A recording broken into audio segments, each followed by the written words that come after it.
September de Dylan Thomas. Las sombras descendieron suavemente por las escaleras hasta llegar al vestíbulo. Vio el perfil oscurecido de la balustrada reflejarse en el espejo, el arco del candelabro que proyectaba la luz. Pero eso era todo. Las sombras se alargaban más hacia la puerta, luego se perdían en la oscuridad del suelo y del techo. Rebuscó en los bolsillos por ver si encontraba un fósforo y por fin encendió la candela que llevaba en la mano. Sujetando la llama diminuta en lo alto, por encima de la cabeza, giró el picaporte y entró a la habitación. Olía a polvo y a madera vieja. Le resultó curioso ser tan sensible a ese olor. ¿Y cómo desató su imaginación?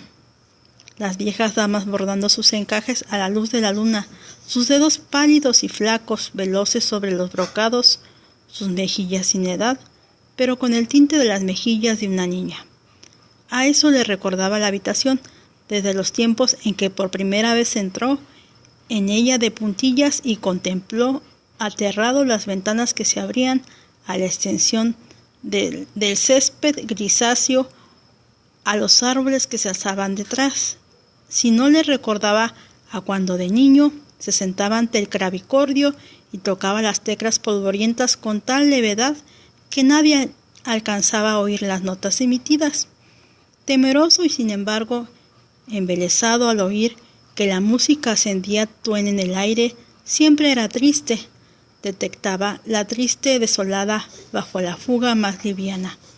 A medida que sus manos pulsaban las notas, las lágrimas le asomaban a los ojos. Un gran anhelo de algo que había conocido y había olvidado, algo que había amado y había perdido.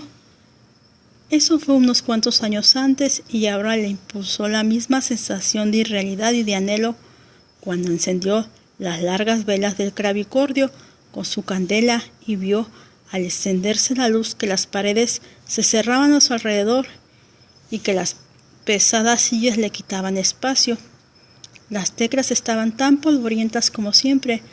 Las frotó levemente con la manga y dejó vagar los dedos unos instantes por encima del teclado. Qué frágiles eran aquellos sonidos, qué curiosas melodías formaban, qué tristes y sin embargo qué perfectas. Por un instante pensó que había oído un ruido de pasos infantiles al otro lado de la puerta, pasos que recorrían por el pasillo hacia las tinieblas, pero habían desaparecido a la fuerza. Tuvo que suponer que nunca llegaron a oírse. Oyó una nota sostenida de risas que enseguida desapareció. Mientras tocaba, le pareció oír el ruido suave y el susurro más bien de una falda de seda arrastrada por el suelo. Dio más volumen a su música y cuando volvió a suavizarla no quedó nada.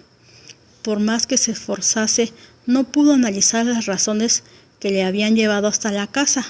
Le aterraba, pero no era capaz de alejarse de ella.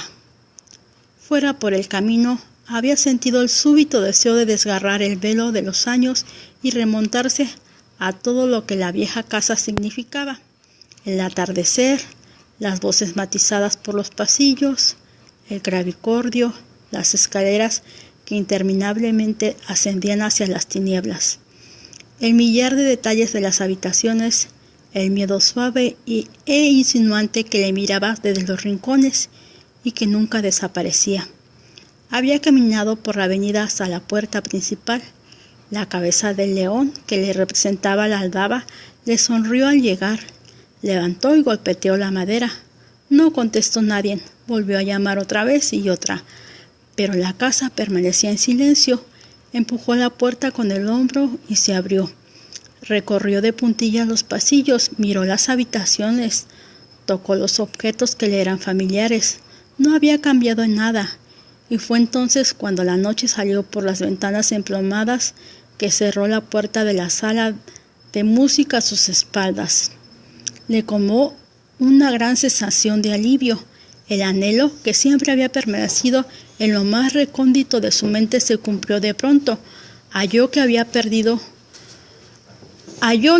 perdido y recordó lo que tenía olvidado. Aquel era el final de su viaje.